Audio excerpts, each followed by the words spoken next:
നമസ്തേ പ്രിയമുള്ള പ്രേക്ഷകരെ, നാം ഇവിടെ ചർച്ച ചെയ്യുന്നു ചാരവശാൽ ശുക്രൻ തൻ്റെ ഉച്ചക്ഷേത്രമായ മീനത്തിൽ നിന്നും മേടത്തിലേക്ക് സഞ്ചരിച്ചുകൊണ്ടിരിക്കുന്നു. 2026 മാർച്ച് 26 കാലത്ത് 5 മണി മുതൽ, അതായത് 1201 മീനമാസം 12 മുതലാണ്. 25 ദിനങ്ങൾ മാത്രമാണ് മേടൻ രാശിയിൽ ശുക്രൻ നിൽക്കുന്നത്. ഈ 25 ദിനക്കാലം എപ്രകാരം ശുഭാശുഭ ഫലങ്ങളെ ശുക്രൻ പ്രദാനം ചെയ്യുന്നു മേടം മുതൽ മീനം വരെയുള്ള 12 രാശിക്കാർക്കും എന്ന ചർച്ചയാണ് നാം ഇവിടെ ചെയ്യുന്നത്. തൻ്റെ ഉച്ചക്ഷേത്രത്തിൽ ശുക്രൻ വളരെ നല്ല ഫലങ്ങൾ ചെയ്തിരിക്കാം. കാരണം ശുക്രൻ ഉച്ചക്ഷേത്രത്തിലാണ്. ഇപ്പോൾ ശുക്രൻ നിൽക്കുന്നത് തൻ്റെ സുക്ഷേത്രത്തിലാണ്, ചൊവ്വാക്ഷേത്രത്തിലാണ്.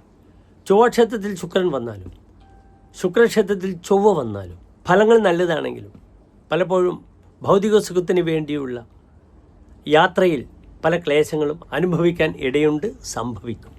മേടത്തിലെ ശുക്രൻ്റെ ആശ്രയഫലം പറഞ്ഞിരിക്കുന്നത് പരയുവതിരഥ തദർത്ഥവാദേഹി ഹൃദവിഭവ കുലവാംസന കുജക്ഷ എന്നാണ്.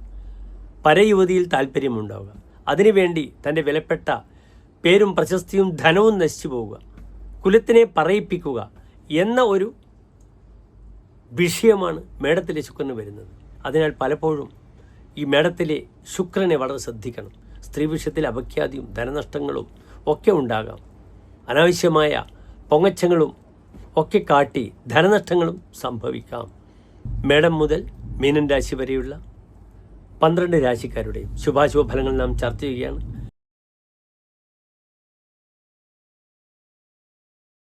ചിത്ര നക്ഷത്രത്തിൻ്റെ അവസാനത്തെ 30 നാഴിക, ചോതി വിശാഖം നക്ഷത്രത്തിൻ്റെ ആദ്യത്തെ 45 നാഴിക വരുന്ന 2.25 നക്ഷത്ര സമൂഹം.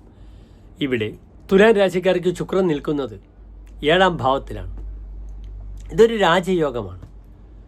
ഒരു രാശിയിലേക്ക് ആ രാശിയുടെ അധിപൻ്റെ ദൃഷ്ടി വന്നാൽ രാജയോഗമാണ്. അതിനാൽ തുലാം രാശിക്കാർക്ക് ശുക്രൻ വളരെയധികം നന്മകളെ പ്രദാനം ചെയ്യുന്നതാണ്. നന്മകളെ പ്രദാനം ചെയ്യും, ഒരു സംശയവുമില്ല. വിവാഹ വിഷയത്തിൽ വളരെ അനുകൂലമായിട്ടുള്ള തീരുമാനം വരും. ഒരു വിഷയം മാത്രം, വൈവാഹിക ജീവിതത്തിൽ ഭാര്യാഭർത്താക്കന്മാർ തമ്മിലുള്ള അകൽച്ച വരാം, മറ്റ് സ്ത്രീകൾ കാരണം. അത് ശ്രദ്ധിക്കണം. പ്രിയ കലഹ അസ്തകതേ സുരദേപ്സു, പ്രിയവുമായിട്ട് കലഹിക്കുമെന്നാണ് ഫലം പറഞ്ഞിരിക്കുന്നത്. ഭാര്യ പിണങ്ങുക, ഭാര്യ അന്യ സ്ത്രീകളുമായുള്ള ബന്ധം കാരണം വലിയ പ്രശ്നങ്ങൾ കുടുംബത്തിലുണ്ടാകും. ഭർത്താവിനും ഉണ്ടാകാം. ഭർത്താവ് കാരണം ഭാര്യയ്ക്കും, ഭാര്യ കാരണം ഭർത്താവിനും ഉണ്ടാകുന്ന സമയമാണെന്ന് അറിയുക. സുരദേപ്സു എന്ന ഫലമാണ്. സുരതത്തിൽ താല്പര്യം ഉണ്ടാവുക. അതിനാൽ പലപ്പോഴും വഴിവിട്ട സൗഹൃദങ്ങളെ ശ്രദ്ധിക്കണം. ഇവിടെ പ്രണയം ഉടലെടുക്കുന്ന സമയമാണ്. അപ്രകാരം വിവാഹം ഏറ്റവും അനുകൂലമായി നടക്കും.